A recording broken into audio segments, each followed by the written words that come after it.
Hi, my name is Jay Sugarman, and I want to welcome you to Museum Open House.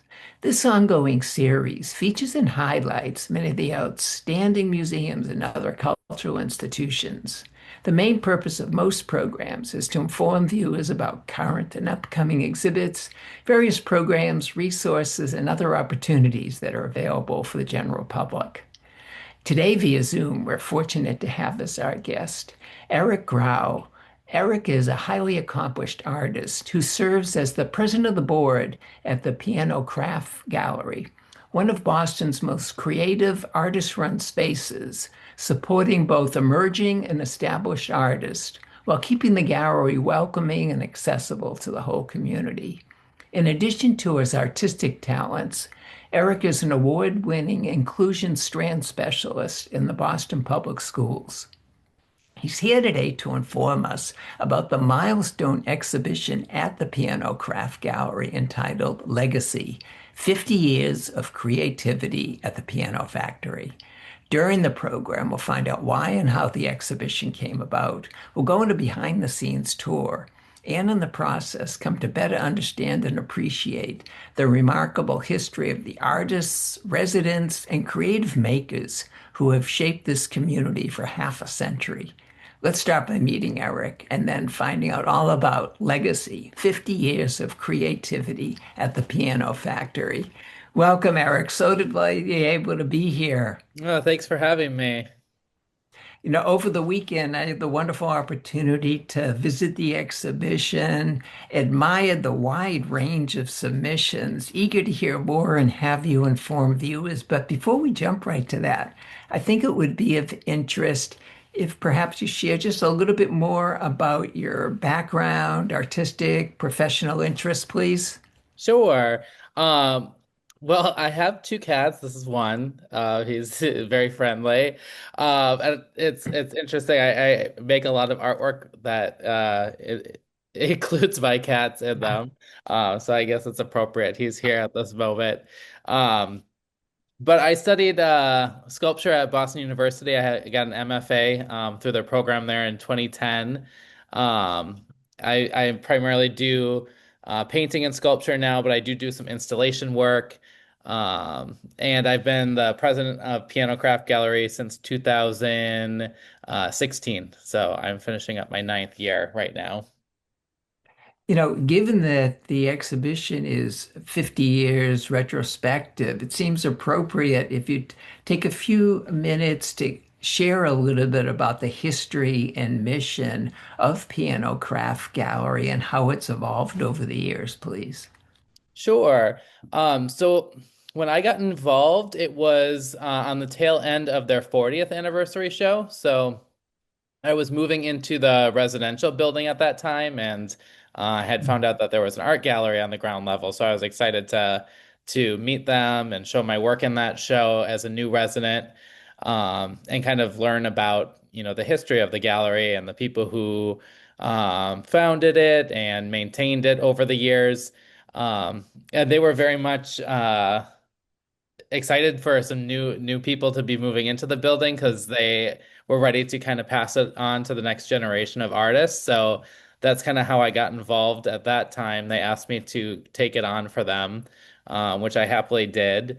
And during that time, I honored what they did and the legacy that they had with the gallery, but I wanted to um, kind of update some things and make it more relevant to what's going on in Boston at the moment. Um, so I brought in a new board of directors.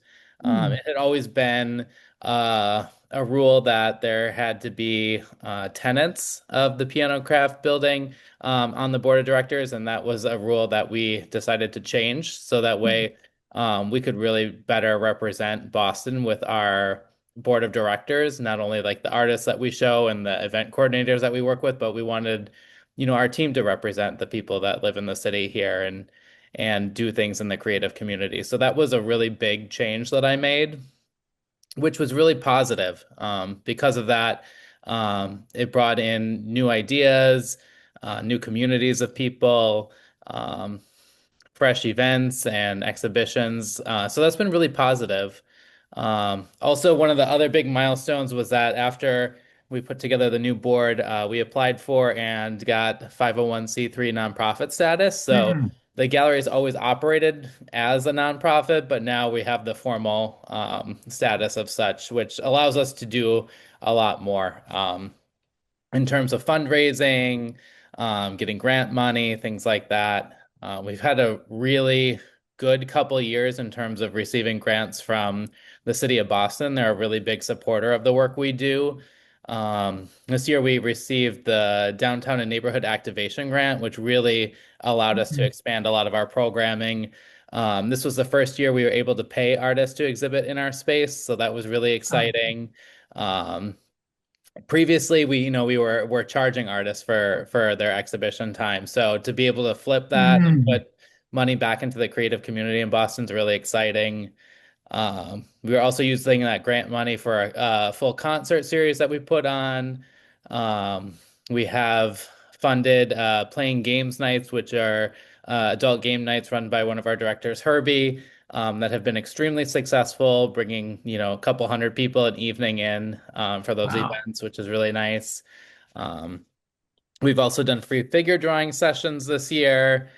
We work with a partnership with a woman named Sweets Taylor. She runs Arts Over Anxiety, so she does mental health and arts workshops in our space. And Mm. then Jamal, one of our directors, put together a excellent program for Boston Public School high school students this past spring, where he had different artists of color lead workshops for students for about 12 weeks.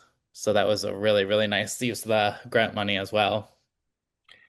That's fabulous. Wow, you've really taking the Piano Craft Gallery where it was and added these other dimensions. Really appreciate the way you've integrated the community in so many ways that you just outlined. What led to inspired the current exhibition? So each year we do have a resident show, to just mark, that there are still creative people that live in the piano factory, and it's a way to come together, celebrate the work that we make. But this year I wanted to put out the call to anyone who's ever lived and worked in the building, Mm. just to increase the number of people to celebrate, because it's there's not as many artists in the building as there used to be. A lot of artists were displaced in the late 90s, early thousands, when the building went more market rate. So a lot of artists were asked to leave at that time, and that's, the standard story you hear everywhere. Artists come in and make a community and then are asked to leave when it becomes a valuable asset to others. Um, so inviting everyone back was a really nice way to bring everyone back together again, celebrate the milestone, and just have a really um, full, robust show of artwork. And how did you go about balancing the 5 decades and the range of submissions that visitors can enjoy? So it was definitely not easy. It's kind of funny because we do an open call and we don't jury anything ahead of time. We just say these are the drop-off periods. Ah. So you never really know what you're going to get for the resident show. And this year it felt really stressful going into, like, I don't know if people are going to come back who don't live here anymore, if they're going to bring their artwork and show it. And then after the first night, we had enough for a full show, and then we still had a whole nother submission day the next day. And by the end of it, I said, "Oh my gosh, what am I going to do with all this work?" Um, so I knew I was going to have to, go floor to ceiling in some of the areas of the gallery. And what I ended up doing is tending to group um, some of the artists that have lived in the building the longest kind of together on one wall. And I kind of think of that as like the memory lane in the gallery and it was interesting to see those artists and their friends congregate in that area during the opening reception and see them really light up and enjoy that space, which is great because I designed it specifically for them. So it was really Wonderful. nice to see that happen. And then, you know, grouping other things, we have like a color wall in the gallery across from that, where just the most vibrancy comes into the space. And I think that kind of balances the other wall a little bit. And so yeah, that's kind of some of the stylistic decisions I made when kind of bringing all that work together. Um, I think if I were to do it chronologically, it would be difficult because I think sometimes people forget when they make things. Um, so it's an approximation of that, I would say. For those who haven't had the opportunity to visit yet, we're fortunate to have a wonderful selection of images. And as we segue to them, feel free to add commentary and give us a virtual tour, so to speak, as we enjoy some of the submissions here. Absolutely. So this is the entryway. And in the entryway, I really wanted to welcome people into the gallery with artwork that seemed kind of universal. So artwork where people can appreciate regardless of their background. That's one of the big things about piano craft galleries that we want artwork to be accessible to the general public. Um, and this year, I would say we got a little more conceptual in some of our annual shows than we have in the past, which has been interesting to see. Um, but for this particular show, we wanted it to be very accessible from the beginning. So we can go to the next slide. This is across from that. These two artists, they work with similar materials. Um, the themes were somewhat similar in terms of night sky, the universe. This is artwork from our community partner, Sweets Taylor. She was the one who runs Ah, the Arts Over mhm. Anxiety. So she helps welcome us into the gallery space. So if we go to the next slide, um, here you see the green piece is by one of our directors, Althea Bennett. She is fantastic. She runs a annual exhibition of Boston Public School high school students in our gallery, Mhm. and she's been working with her students at English High School to actually curate that show for them each year. So that's always been really nice. Um, and then this larger sculpture in the foreground here is by another one of our directors, Jeffrey Nolan. He works on our exhibitions team, and he's a educator at both Mass Art and Boston University, and he's just extremely thoughtful about art, which has been great to have him as a director on our board. But this is part of like that very, very colorful part of the gallery. Nice, nice. Um, This is artwork by one of the residents in the building that currently lives in the building. Her name's Sage. And what you're seeing here is beadwork. She does these amazing beaded medallions. There's a pair of moccasins on the pedestal. Um, she created the cap that was on the pedestal and also the bag that's hanging. What excites you the most of artists from the past and present sharing this communal space together? I would say probably the diversity of the art making. It's really interesting to see. We all have this one thing in common that we all live in this building. But it's interesting to see what's going on behind each of the closed doors. It's all so different. Any trends stand out over the 5 decades? I would say there's been a huge shift towards more color in more Hmm, recent time. I would say on the wall that had a lot of the artwork from the members who have been living in the community the longest, that tends to be a little bit more muted. So seeing more color and vibrancy seems to be a trend that I'm seeing. terrific. Well, let's continue our tour here. So this is the back room of our gallery, which I actually think is my favorite space in the gallery. It used to be the resident show. People would always say, "Don't put me in the back room. Don't put me in the back room." Like they did not want to be, they didn't want their work back there. But what I ended up doing is adding quite a bit more lighting in the backspace, so it's much more lit. There was kind of a coat rack back there, which had nothing to do with visual art, so we removed that, and just made it a much more appropriate exhibition space. And now it's my favorite spot because when artists curate the space thoughtfully, it really has a big impact. Um, so You what know, I I tried to think, do for the back room was gather more of like smaller collections that where artists you could really tell they were working with similar themes throughout a lot of their pieces. I think this area, this room worked especially well with the previous exhibition I was able to enjoy, where some video kiosks were assembled. So you could sort of step aside, sit down, and appreciate the addition that the video had with the rest of the exhibition. So it worked well in this somewhat secluded space. Absolutely. Yeah, I see a lot of artists choose to do some sort of multimedia piece in the back. Well, let's swing around, still in the same area, and we get to see some of your work as well. Yeah, so I have the five paintings on the back wall there, all from my current series that I'm working on, where I'm using um, symbology from my own life to tell stories. So that's what I've been doing with this new body of work, which has been great. I just finished a large sculpture series, so it's nice to go back to something a little more manageable, two-dimensional. And as Um, you mentioned, we can appreciate some cats in some of your work there as exactly, well. yeah, yeah.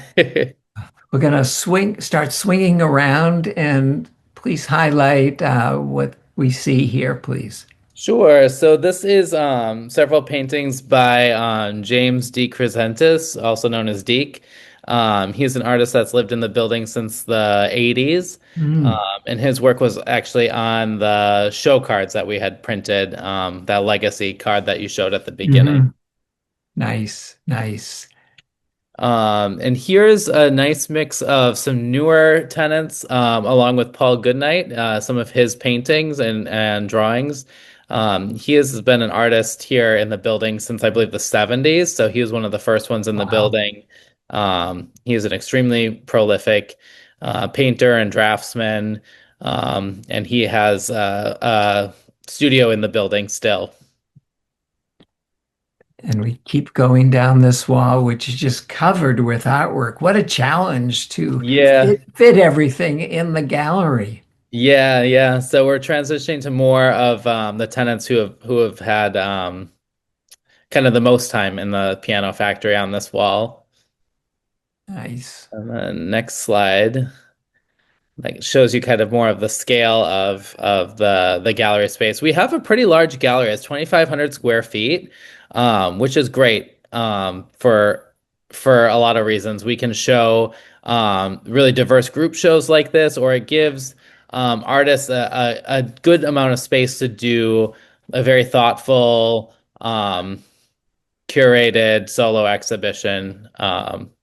I would say most artists, if you're looking to apply for Piano Craft Gallery, like you're probably going to need, 3, 4, 5 years worth of work Hmm. before we would probably consider accepting, just because of the scale of the space. So here's more artists on that kind of memory lane wall.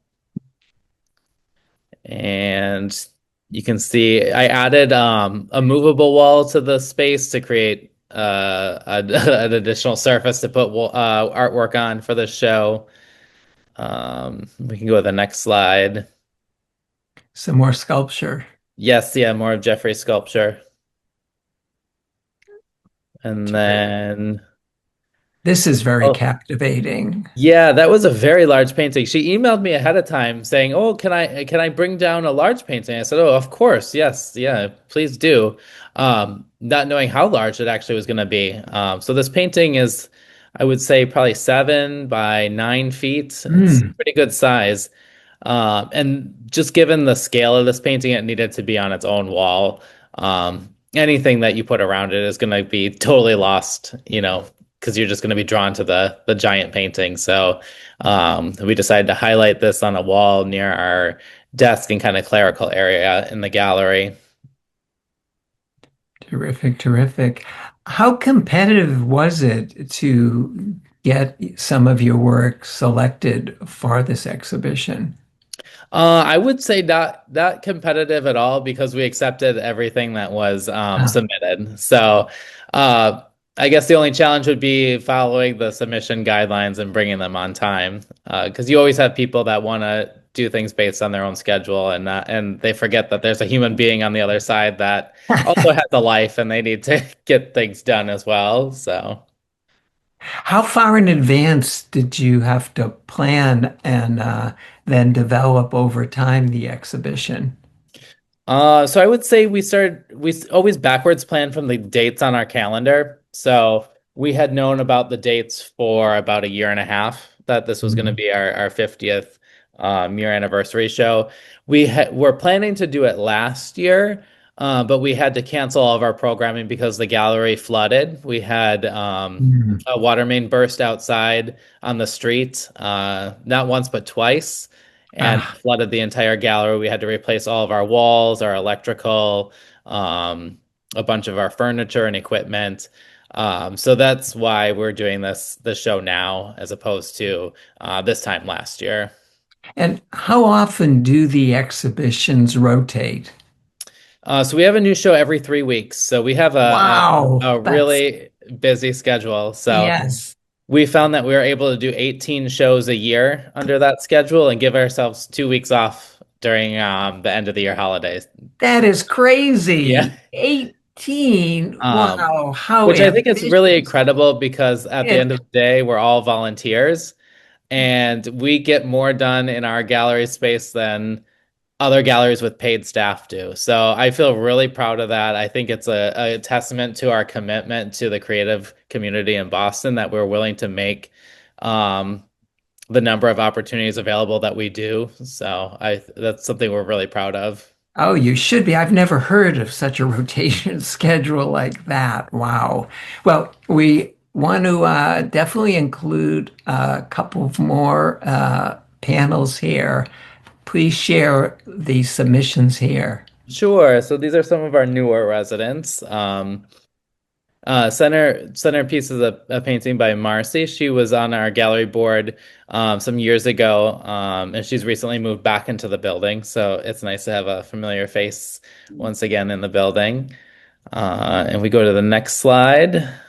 Um, the three-dimensional pieces on the wall there are by our director, Rebecca Green. Mm, And she's been a great member of our exhibition team as well. She has had a studio down the street at the Boston Center for the Arts for 20 some years until recently. They're doing some, I guess, shuffling of the artists in the space there. So she's no longer working in the building there, but she organized a fantastic show a couple of years ago of all artists from the Boston Center for the Arts, which is great because they all work together down the street. They're our neighbors, mm. but they rarely have an opportunity to show all together. So that was really, really special event too. What do you hope visitors learn or take away from the retrospective? I hope that they get a sense of celebration from it. It was really interesting. Mm. I was talking to someone at the opening. They're like, "It's so much work down here, but I just feel comfortable around all of it," and that made me feel really happy too. They said, "I feel like I'm in like someone's living room right now." So that tells me like I did my job as a curator for the show because people aren't feeling anything clashing. Everything can work together despite being so different. What role do artist-run spaces play in the Boston art scene now, and what do you envision in the future? I think Boston is like it's kind of challenging for artists in a lot of ways. I think the cost of living is number one, the biggest issue. Access to studio space is another thing. And I think artist run spaces at the same time going to be a problem as well because oftentimes there's a cost of entry and sometimes it's several $100s a month, which some artists can't always afford. Um, so I think playing a role in the future, I think they'll still exist. I think that there are people that are very much committed to um, kind of like the gallery monthly rental model, Mm, where artists all come together, more cooperative running of a space. I think that works for some people. I think that the galleries will still exist in some way, shape, or form. I know that we're probably heading towards a more difficult financial time right now. So it'll be interesting to see kind of what happens to some of the galleries over in like the SoWa district over the next couple of years here. From the terms of the nonprofit world, I do know that some of the grants that we've been used to getting are no longer um, quite as available. So mm. that's interesting as well. I think for us at Piano Craft Gallery, a lot of us are come from the world of public education, so we're used to being able to do a lot with a little and still giving a lot to the community. So I think that we'll find a way to kind of ride out this time, even if we're not quite as flush financially. Mhm, Um, mhm. I do think that, we saw a lot of community support come for us after the flood. We had lots of generous donors that helped us replace a lot of Mm. what we lost. So I feel hopeful about that. Terrific, terrific. In the couple minutes we have left, looking forward, given the number of exhibitions that you and your staff pull off over the year, can you give us a little sense of what we can look forward to in the coming year? Sure. So for next year, we really curated the full year with a sense of joy. When we Mm, looked at proposals, um, we really selected things that were predominantly colorful. We have a lot of abstraction coming in this year. We have a nice balance of mediums across, from painting, sculpture. We're going to be working with the Boston Modern Quilt Guild this year for an all quilt show, which will be exciting. And we're launching our 2021 year, or sorry, not 2021. We're launching our January, first month of mm. 2026 with Violence Transformed. They're our community partner for many years now, and they're going to be putting on a show called Identity. And they're in the process of jurying the work right now for that show. Uh, Terrific, so terrific. it'll be a great year. Most definitely.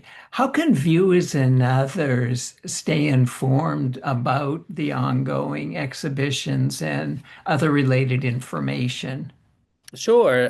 So we have our website, www.pianocraftgallery.com. That's updated with all of our events, our exhibitions, concerts, you name it, it's on there. We're also active on social media, so across all platforms, we're Art PCG Boston. And then anyone who comes into the gallery can sign up for our newsletter, which we send out with all of the pertinent information for upcoming events and exhibitions. Terrific, terrific. Well, Eric, unfortunately, we've come the end of the program. I want to thank you again so much for taking the time to be here, for informing us about the Piano Craft Gallery, the current exhibition. Encourage viewers and others to take in the exhibition on display until December 21st and look forward to the upcoming presentations in 2026. Continued success with future endeavors. Thank you so much, and thank you for having me this evening. I also want to thank those of you watching for joining us and hope you'll be able to tune in next time.